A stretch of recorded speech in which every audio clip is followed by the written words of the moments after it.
అందరికీ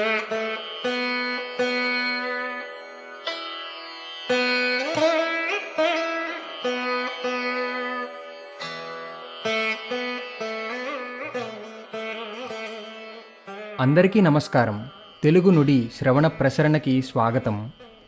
తెలుగింటి రాముని నడకలు అన్న వివ్వీటిలో శ్రీరామచంద్రుడు శివధనుస్సుని ఎలా విరిచాడో ఆ ఘట్టాన్ని వివిధ కవులు, రచయితలు, రచయిత్రులు ఎలా వర్ణించారో ఈ వివ్వీటిలో మనం వింటూ వస్తున్నాం.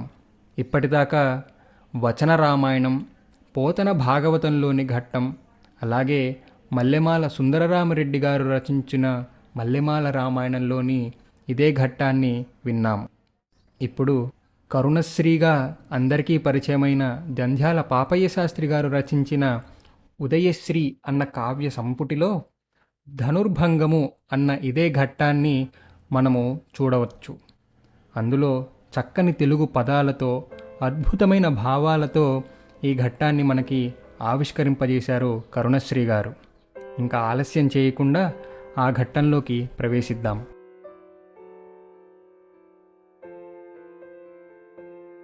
డాక్టర్ కరుణశ్రీ గారు రచించిన ఉదయశ్రీ కవితా సంపుటి నుండి ధనుర్భంగము. అది మహాసభ.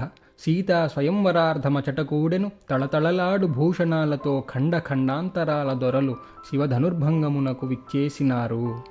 అది ఒక మహాసభ. సీతా స్వయంవరం కోసము తళతళలాడు భూషణాలతో, మెరిసిపోతేటటువంటి అలంకారాలతో, నకలతో ఖండ ఖండాంతరాల దొరలు, వివిధ దేశాల నుండి వచ్చినటువంటి రాజులు శివధనుర్భంగమునకు విచ్చేసినారు. శివధనుస్సును విరిచి సీతను ఎలాగైనా పొందాలి అనే ఉద్దేశంతో వచ్చారట.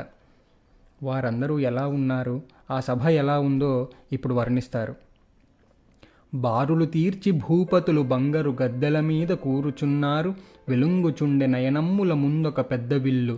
శృంగార మధూక మాలికను గైకొని జానకి చూచువారి నోరూరగా తండ్రి ప్రక్క నిలుచున్నది ముద్దుల పెండ్లి కూతురై.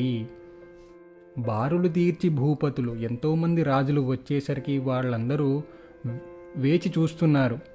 బంగారు గద్దెల మీద కూర్చున్నారు. వారందరూ బంగారు గద్దెల మీద, సింహాసనాల మీద కూర్చున్నారు.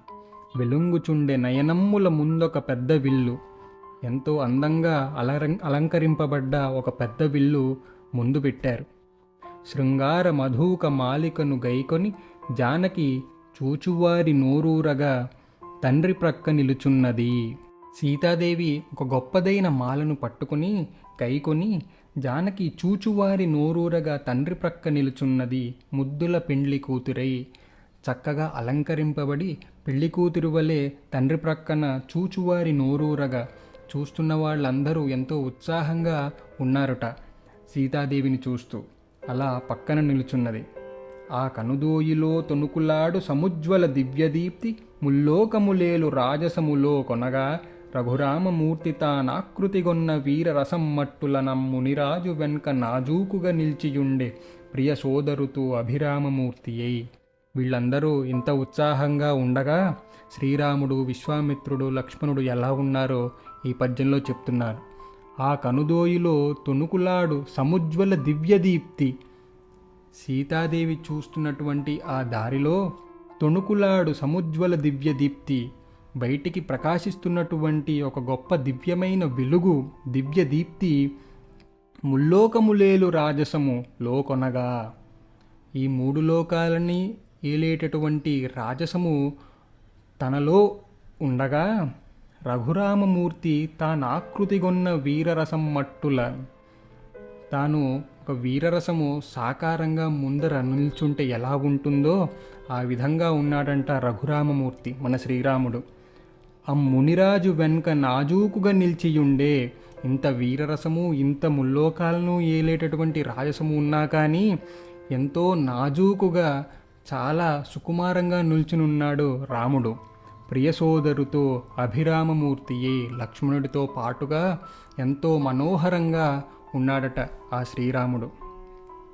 అప్పుడు జనకుడు ఇలా అంటున్నాడు: స్వాగతమో స్వయంవర సమాగత రాజకుమారులార, మీ ఆగమనమ్ముచే హృది ప్రహర్ష పరిప్లుతమయ్యే ఈ ధనుర్యాగమునందు శంకర శరాసనమిక్కుడు నెవ్వడా మహాభాగు వరించు నా ఎనుగుపట్టి సమస్త సభాముఖమ్మునన్. జనకుడు సభామధ్యంలో ఇలా ప్రతిజ్ఞ చేస్తున్నాడు. స్వాగతము స్వయంవర సమాగత రాజకుమారులారా, ఓ రాజకుమారులారా, స్వయంవరానికి చేసినటువంటి ఓ రాజకుమారులారా, మీకందరికీ స్వాగతం. మీ ఆగమనము చే హృది ప్రహర్ష పరిప్లుతమయ్యే. మీ రాకతో నా మనసు చాలా సంతోషపడుతోంది, చాలా తృప్తి పడుతోంది. ఈ ధనుర్యాగమునందు శంకర శరాసన మిక్కిడు ఎవ్వడు. ఈ ధనుర్యాగములో అంటే ఈ ధనస్సు పెట్టి ఉన్నటువంటి ఈ సభా మధ్యములో శంకర శరాసనము ఎక్కుడు. ఈ శంకర శరాసనము అంటే ఈ శివధనుస్సుని ఎవడైతే ఎక్కు పెడతాడో ఆ మహాభాగు వరించు. ఆ యొక్క మహాభాగుడు అటువంటి గొప్పవాడిని వరించు నా ఎనుగుపట్టి నా కూతురు వరిస్తుంది వాడిని. సమస్త సభాముఖమునన్ ఈ సభా మధ్యములో అందరికీ ప్రతిజ్ఞ చేశాడు జనకుడు. అని జనకుండు మెల్లగ నిజాసనమందు ఉపవిష్టుడయ్యే మ్రోగెను కరతాళముల్ నతముఖీ ముఖపద్మము వైపు పర్వులెత్తినవి నరేంద్రపుత్రుల సతృష్ణ విలోకన భృంగపంక్తులల్లన పులకించె మేను మిథిలాపురనాథుని ముద్దుబిడ్డకున్. ఇలా జనకుడు మెల్లగా నిజాసనమునందు ఉపవిష్టుడయ్యే తన ప్రతిజ్ఞని చెప్పి సింహాసనం మీద కూర్చున్నాడు జనకుడు. మ్రోగెను కరతాళములు అందరూ చప్పట్లు కొట్టారు. నతముఖీ ముఖపద్మము వైపు పర్వులెత్తినవి నరేంద్ర పుత్రుల సతృష్ణ విలోకన భృంగపంక్తులు. తను కూర్చుని అందరూ చప్పట్లు కొట్టగానే సీతాదేవి వైపు చూసి ముఖపద్మము వైపు, పద్మము వంటి ముఖము కలిగిన ఆ సీతాదేవి వైపు పర్వులెత్తినవి నరేంద్ర పుత్రుల సతృష్ణ విలోకన భృంగపంక్తులు. భృంగము అనంటే తుమ్మెదలు. ఆ రాజుల యొక్క చూపులు అనే తుమ్మెదలు ఆ ముఖపద్మము వైపు పరుగులెత్తుకుంటూ వెళ్ళినాయట. అందరూ అలా చూశారు. అల్లన పులకించె మీను ముధిలాపురనాథుని ముద్దు పిడ్డకున్. ఆ జనక మహారాజు యొక్క కూతురైనటువంటి సీతాదేవి మేను అల్లన పులకించి ఒక్కసారి పులకరింతకి గురి అయిందట. ఆ తరువాత బిగువు నిండారు కొమ్ముటేనుగుల వంటి రాచవస్తాదులెందరో లేచినారు. శివధనుర్భంగమట్లుండ శృంగభంగమయ్యెను సమస్త సభ్య సమక్షమందు. ఇలా సీతాదేవిని వరించడానికి వచ్చిన ఆ రాజకుమారులందరూ బిగువు నిండారు కొమ్ముటేనుగుల వంటి వారు. మదపు టేనుగులు ఎలా ఉంటాయో అలా ఉన్నారట. అటువంటి రాచవస్తాదులు, అంత బల పరాక్రమవంతులైన రాజులందరూ లేచి శివధనుస్సును ఎత్తడానికి ప్రయత్నించారు. శివధనుర్భంగం అట్లుండ ఆ శివధనుస్సుని ఎత్తడం అన్న సంగతి పక్కన పెట్టండి. శృంగభంగమయ్యైన సమస్త సభ్య సమక్షమందు. శృంగభంగము వారి యొక్క గర్వము. శృంగము అంటే కొమ్ములు. మనకి కొమ్ములు వచ్చాయని అంటారు కదా, అంటే గర్వం వచ్చింది అని అర్థం అన్నమాట. ఆ గర్వం అంతా భంగం అయిపోయింది ఆ సభా సమక్షంలో. ఆ తర్వాత వచ్చేటటువంటి ఈ పద్యాలను కొంచెం పాడటానికి ప్రయత్నిస్తాను. ఆ భావాన్ని పాడుకుంటేనే ఇంకా ఆనందం పొందవచ్చు అన్న ప్రయత్నంతో మీకు వినిపిస్తాను. ఆ తర్వాత వాటి అర్థాలు తెలుసుకుందాం.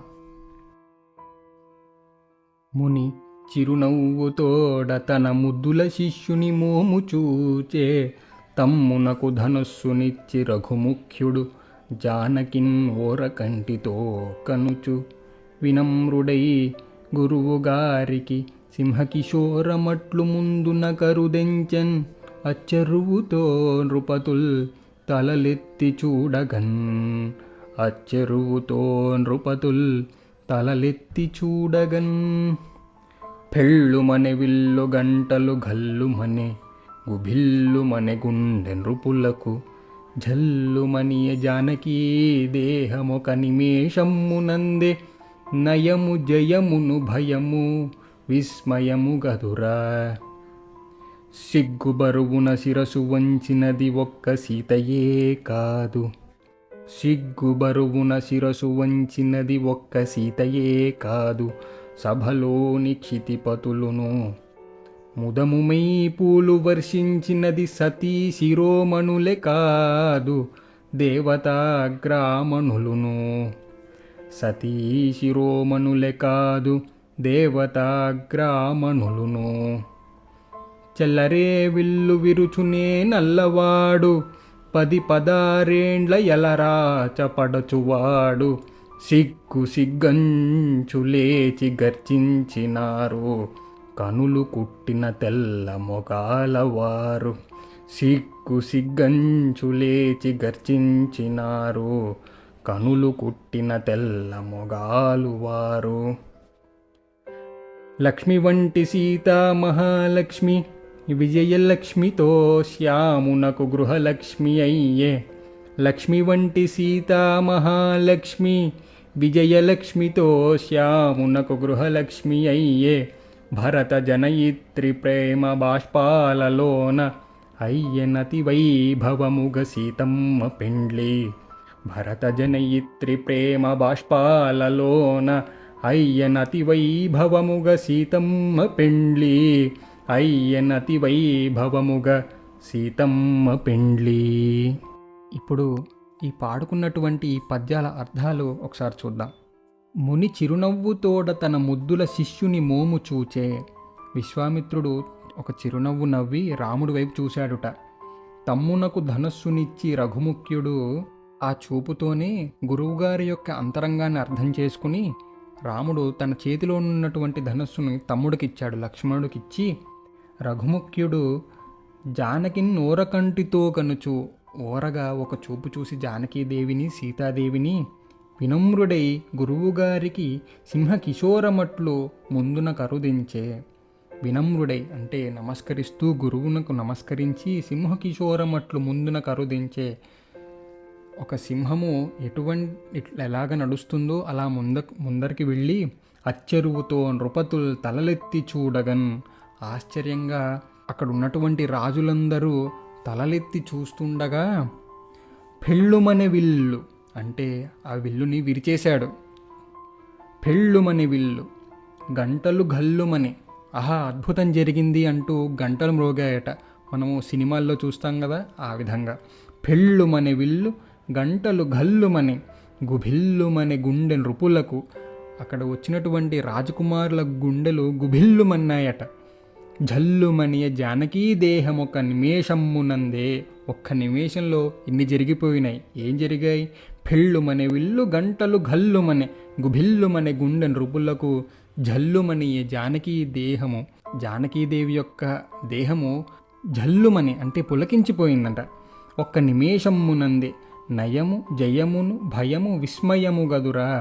ఇటువంటి 4 వివిధమైన భావాలు, వివిధమైన సంగతులు ఒకేసారి జరిగాయట. ఆ తర్వాత సిగ్గుబరువున శిరసు వంచినది ఒక్క సీతయే కాదు. సిగ్గుబరువున సిగ్గుతో తల బరువెక్కిపోయి శిరసు వంచినది ఒక్క సీతయే కాదు. సీతాదేవి ఒకందుకు సిగ్గుపడితే సభలోని క్షితిపతులు కూడా తల వంచారు. వారి సిగ్గు వేరేది. అరే మేము ఎత్తలేకపోయామే అనేటటువంటి సిగ్గు. వాళ్ళ పౌరుషము అంతా దిగదుడుపైపోయింది రాముడి పౌరుషం ముందు. అందుకని వాళ్ళందరూ సిగ్గుపడ్డారు.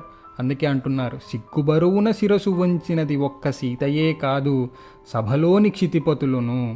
ఆ తర్వాత ముదముమై పూలు వర్షించినది సతీ శిరోమణులే కాదు దేవతాగ్రామణులను. అక్కడ ఉన్నటువంటి సతీ శిరోమణులు స్త్రీమూర్తులందరూ పూల వర్షం వాళ్ళొక్కరే కురిపించలేదుట, దేవతాగ్రామణులను.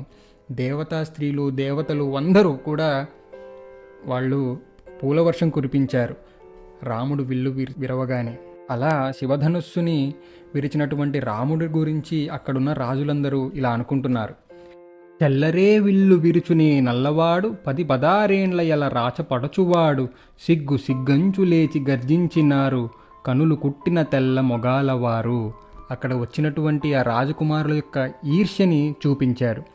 ఈ 10-16 ఏళ్ళు ఉండేటటువంటి ఈ రాజకుమారుడు విల్లు విరవటమా, మాకందరికీ సిగ్గుచేటు అంటూ గర్జించారు.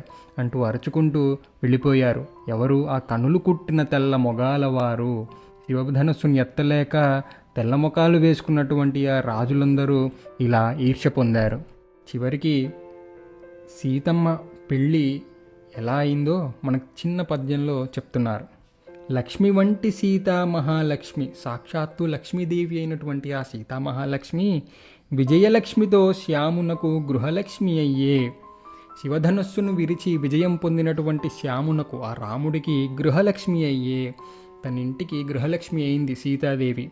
భరత జనయిత్రి ప్రేమ బాష్పాలలోన అయ్యనతివైభవముగా సీతమ్మ పెండ్లి. భరతమాత ప్రేమ బాష్పాలలోన అంటే ఆనంద బాష్పాలతో అయ్యనతివైభవముగా సీతమ్మ పెండ్లి, ఎంతో వైభవంగా ఆ సీతారాముల కళ్యాణం అయిందట. ఈ విధంగా శివధనుర్భంగ ఘట్టాన్ని, అలాగే అక్కడున్న రాజులు సీతాదేవి యొక్క భావాలని ఎంతో అందంగా మనకు అందించారు కరుణశ్రీ గారు. ఇటువంటి పద్యాలను మరిన్ని చదువుతూ ఆనందం పొందాలని కోరుకుంటూ సెలవు.